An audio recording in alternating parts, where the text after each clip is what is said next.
What's up, guys? Today we're going to be talking about One Piece chapter 1082, Let's Take It.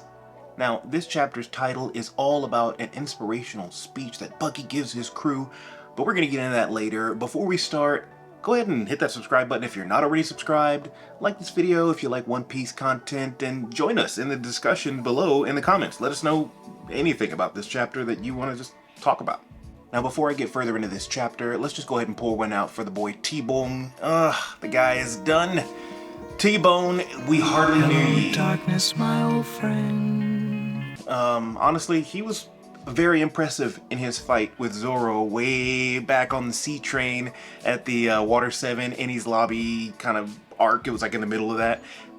Just pour one out. Poor guy is the first casualty that we know of the Cross Guild's bounty system. And I want to talk about that for a little bit because this chapter starts off, and it just, I don't know, this chapter was really good for me in just fleshing out how the Cross Guild is really a threat and showing the issues with not fleshing out a bounty system in this story. I've always said this, that this is probably one of the biggest missed opportunities in One Piece, that the bounties, like the bounty hunters themselves, aren't like prevalent in the story. This doesn't make sense.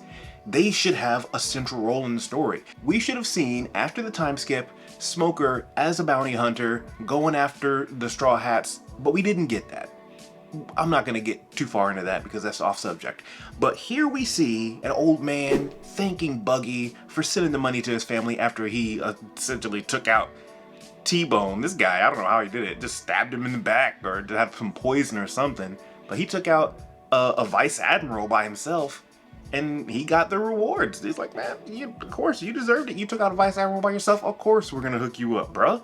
So this is just really cool. I've never seen, correct me if I'm wrong in the comments, I don't think I've ever seen anybody collect a bounty from the world government. So it's like their bounties are just like, the pirates are just like building themselves up with how high their bounty can get, but nobody's going after Luffy for that 3 billion berries. They're not going for that, okay? So the bounty system for the world government doesn't do anything. And now we see the world government's reaction to the bounty system from the Cross Guild. And just like I thought, this is gonna make it really hard for the Marines to do their job. Now, they're not safe in any country, especially if a country is like really desperate, like obviously these people were. They were starving. So like, what do they have to lose? They're either gonna die starving in the streets, or they'll die trying to take out an admiral and feed their family, or some other Navy captain, or lower rank, and just get a little bit of a payday. So this is really cool. Crocodile even acknowledges the government is starting to recognize the threat that we possess. So, or the threat that, even Crocodile's starting to recognize that the government is going to start seeing us as the threat that we really pose. So they got to get with the program to ramp up their plans to get a really strong military so that they can defend against any threats that are coming their way, because they're anticipating some threats. We also get some funny moments in this chapter, especially when the crew show Buggy the new ship that they built for the Cross Guild, and the figurehead is a giant Buggy the clown. He's just like, oh, the guys are gonna like this, and sure enough, they don't, and they start torturing him. And then, you know what? While it started off pretty funny, it gets pretty dark. Like, this is how they're treating him throughout their entire time together. Buggy's just been getting tortured and abused this entire time. He even begs them to kill him. Hello, darkness, my old friend. But through that, he finds some kind of courage and is like, you know what, fuck this. If Shanks, somebody who used to roll with me back in the day, is out there calling himself a Yonko, and for whatever reason I'm a Yonko, and he's going after the One Piece, then we should be going after the One Piece too.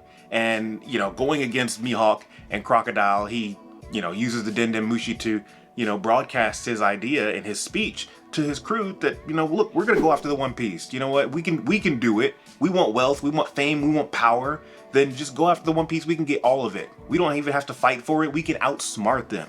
So I can't wait to see how this kind of unfolds. Like, is this how they're gonna get themselves into the little melee or the battle royale that seems to be taking place with all of the crazy pirates that are left in this world with the world government?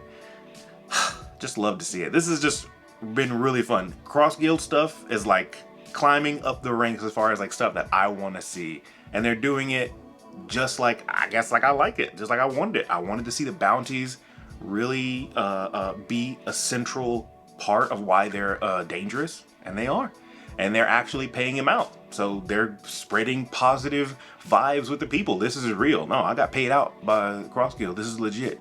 Go ahead and kill that guy. So, and it also is making the Marines, you know, a little bit anxious. They don't know who they can trust now. They got to watch their back, which makes them, which they were already very ineffective against going against the pirates anyway.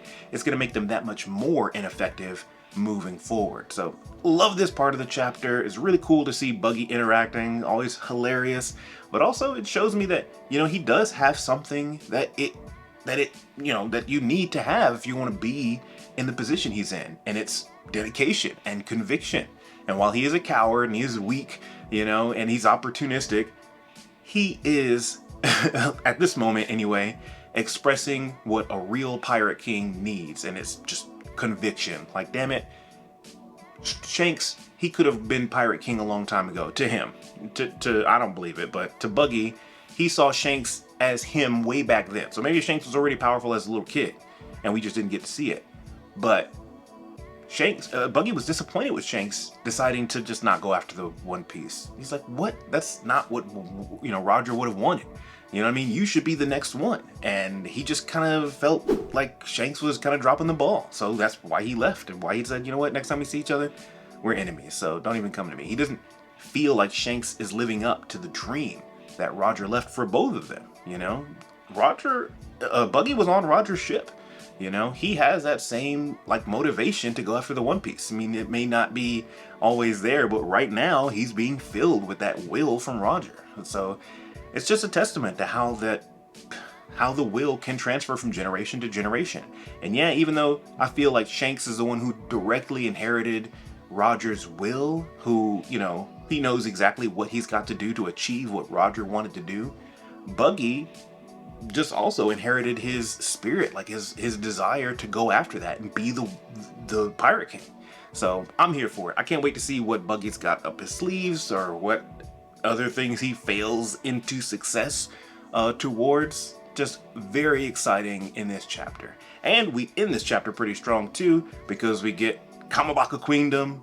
We get to see some of the deputies or the commanders of the East, North, West, and South Blue.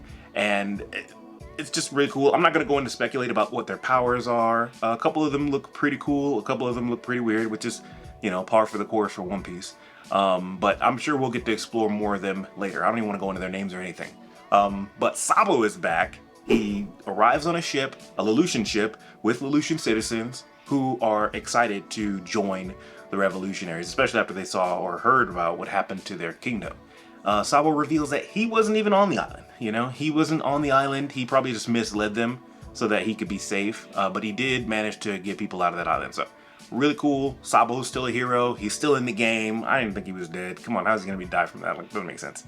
So very excited to see him and see what he's gonna be doing next. He's probably gonna go right after and help Luffy as soon as he finds out that he's in any kind of trouble, because I'm pretty sure the news is going to be coming around to him eventually about his situation. And it also seems like they just kind of gave up on Kuma. They was like, oh, we didn't know he'd be programmed. Whatever. At least only 2 people are hurt because of it. No big deal. Weird. Very weird, coming from like they were trying to do everything they could to stop him from leaving and help him out and get this information. And now they're just kind of like, you know, hey, Kuma left. What are we going to do? You know? But Sabo, at the end of this, reveals that he is going to let us know what happened at the reverie, and that it was complete chaos. And then they said, no break next week. But that's actually not true, because this week was supposed to be a break, and for some reason we get the chapter early. So I anticipate that next week we will not get the chapter, and it'll be the week after that. But make sure you're here for us next week, because I'll definitely be breaking down more of this in our next week's video. And of course, we got some shorts coming here or there too. I really hope you guys like watching these videos. If you're still here, make sure you like, set a comment what you liked about this chapter, and I'll see you next week. Peace.